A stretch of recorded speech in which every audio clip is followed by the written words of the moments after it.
because I couldn't get the seam. This yarn, first of all, it's so soft. Hello and welcome back. I'm really excited to be jumping into this red sweater project vlog because I've really wanted to make one for a very long time. Since before I started knitting and crocheting, the sweaters would pop up on Instagram and Pinterest, and I just thought they were so simple and elegant. I really wanted one. Some time later, I'm excited to be coming back to that. Without further ado, let's jump into kind of the thought process. So my goal was truly to make a red sweater that you couldn't really tell what it is. Like, there was this je ne sais quoi type thing, and I'm definitely mispronouncing that, so I'm sorry if you speak French.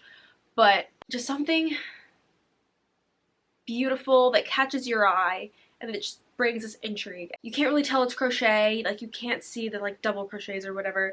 You can't tell if it's knit, you're just intrigued. So I had been looking for a long time for a pattern. I'd already done this Don't Scrap That Raglan by Crochet Highway in this pink cotton and wool blend by Madeline Tosh. And I think the moss stitch does that, like, is it knit? Is it crocheted? It like brings that intrigue quite well, I would say. So there were a few things that I would have changed about this sweater, but I figured I'll just do a second version in the red. What I'm thinking of doing is, or in all honesty, I forgot to film an intro, so it's done. It's sitting right here. So these sleeves, they kind of flare out. They don't hug. I think I made them too big, and they're already starting to get dirty. The back seam is something that honestly challenged me a lot in the first sweater. I almost gave up on this pattern because I couldn't get the seam, let's see here, right here down the middle. So I have a video on how to have straight seams with the moss stitch coming up on my channel. I will hopefully have it linked somewhere here. Future Emily is going to be interjecting into the project vlog with some more information and context. So I will see you guys throughout the video. The hat is on to hopefully distract from the lack of makeup, but I wanted to get into the yarn, and I can't because I didn't unbox it yet. So I ended up getting some Madeline Tosh. I was going to use a Malabrigo Rios for it, but it turns out that's weight 4, and the pattern that I already had that I was just going to reuse with a red yarn is DK. Someone replied in the comments that I could just like size up, I think it was, but I didn't see the comment until after I had ordered, so it's kind of like a catch-22. I've been distracting myself by practicing the moss stitch that I will need using the same weight yarn that I used on the other sweater, and then practicing the join so that it can be nice and straight. So it's straight and kind of hidden.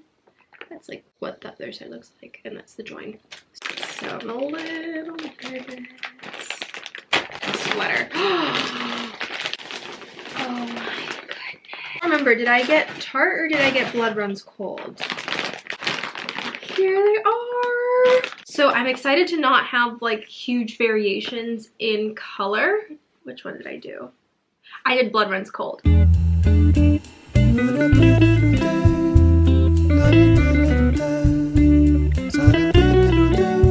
So I've been kind of on this journey of discovering how much yarn to buy for a project, because my first sweater I bought just like following the pattern, but I didn't really understand what gauge was. I ended up ordering one more from like a different dye lot, and you can totally tell. And it still wasn't enough. It was like enough to finish like a 3/4 sleeve. Yeah, I'm really excited. I don't have a Swift and I don't have a winder, so I wind it up all manually. Yeah, that is my unboxing. I'm going to go get started winding my yarn for my new sweater.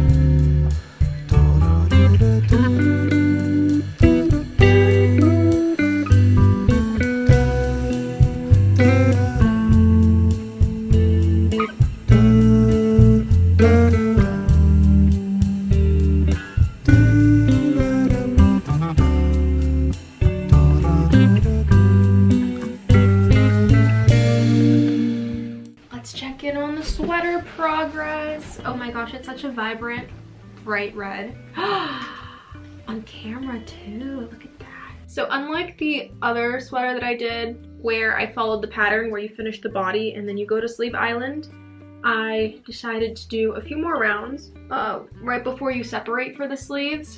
And then I started doing the sleeves because when I did the body first, it was just too heavy to keep on turning sweater to keep on doing the sleeves. So it was much lighter when it didn't have the body. So I finished one sleeve and I'm so happy with how it looks. I really wanted to cinch in because I have small wrists.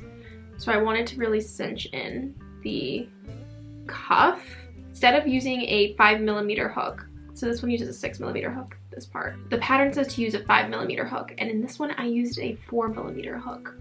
And I did the real tight ones. They have like tight joins, then they have like the regular one. So I alternated. One tight, one regular, one tight, one regular. And it was just the perfect size. Just beautiful and crisp, can you tell? I'm on the second sleeve. Second sleeve island, yay! And then the body, and then I'm done. And then I have to figure out what I'm gonna do for the next project. And it's been maybe a week, week and a half, and I've done this much. This was supposed to keep me entertained for a month. Oh, and the seam at the back is still straight, yay!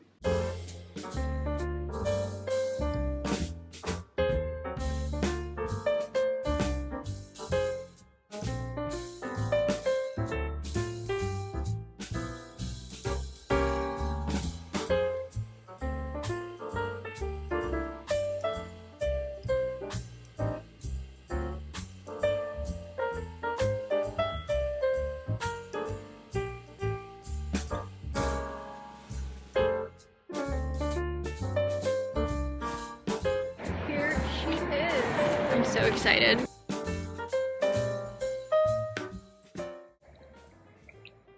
So I'm really happy with how this sweater turned out. There's a few things that I did differently, like the double folded collar here was not in the pattern. It was just like a simple ribbing, I guess. And I'd never done a double folded collar before. So I just went to YouTube and was like, how to do double folded collar, watched a few of them. It's pretty self-explanatory and it just adds a level, it's just a nice little detail. Like, look at that. And the edge of the pattern is kind of boxy. It's not fully round. So the double folded collar kind of filled up some of that space and made it closer to the skin, because otherwise, in my other sweater too, you can tell like it's a little loose. Like it doesn't really make much sense. So I'm super happy with that. Something else that I'm really happy about is the ribbing on the cuffs. I'll show you guys a video of what it looks like in my pink sweater, but it's literally kind of like flaring out, versus here it's actually really nice and tight, and it actually looks like the cuff of a sleeve. This yarn, first of all, it's so soft. It was soft when I was working with it, but once I blocked it, dear lordy, it feels like I'm getting a hug. And it's so warm too, and it's nice and heavy. I'm not wearing a coat. Hey, it's 50-something degrees outside, and I am in the sweater and a skirt. What in the world is correct? Not even April yet, and I'm just chilling in a sweater. It stretched out a lot when I blocked it. More than the pink one. I think the pink one stretched out less because it was half cotton, half wool. This one, oh, I don't want to move the camera, but it's like oddly long. Even if I fold it, it's already at my hip length, which isn't how I had planned it or intended it to be. Oh, right, something I'm following up on. So the pink one, I had made a small, and I followed the pattern making it a small, but I saw that like the stitches would spread out on the pink one. Plot twist, the stitches stretch out on the red one too, even though I did a medium. I thought that if I made like a longer yoke, it would not have a reason to pull. I think that's just how the sweater works. I think it's also the weight of the yarn going down the arm. I think that's just what it is. Every once in a while, like, I pick up the weight, I guess, of the stitches so that it does that less. But it's, if I don't, the edge of the sweater, just, there's so much ease. And it comes down so low. Like, this is where it should be, and that's where it is. I would just take the L. I wish I had done this again in a small, because it looks weird if I'm not constantly hiking up the shoulder. So that's another consideration. I did another thing. So since I did a medium, I tapered off, let me bring you down, right? Because this is the ease that we have of the medium, and the medium just has that going straight down. So what I did to add a little bit more of a waist was that every 10 rows, I did a decrease on both sides. I would lay the sweater flat, I would find out where the edges were, and then I would do, what is it? Single crochet two together, I think is what it's called, on both sides. So it slowly started tapering down. And I did that up until it was like the width of my hips. I will tease my next sweater project because I just bought the yarn for it. It's actually not a sweater project. It's also not from my video of like sweaters or things I want to crochet in 2025. This is just something that's been coming up on my For You page, or whatever like the Instagram discovery page is called. It's just been coming up so much, so I'm going to give you a little hint. I just bought the yarn. It's cotton. You can see a little bit of sparkle here. And then I'm going to hold it with like a bunch of other yarn. So there's a sparkly one that I'm also going to hold it with. And then, so it's going to make it a little bit more pink. And then to bring the color back down, this sparkly mohair. And hopefully the sparkly mohair will contrast this like really plasticky, because I can tell this one's going to be like plasticky and raspy, and I don't know if my skin's going to like that. I'm hoping that the fluffy sparkly mohair is going to match. And I also have half of one of these at home left over from my mom's Christmas gift. I don't have a pattern, so I'm just going to be winging it. I wanted something that was going to be soft but easy to frog, and I think this Maryland by Juniper Moon is going to be the ticket.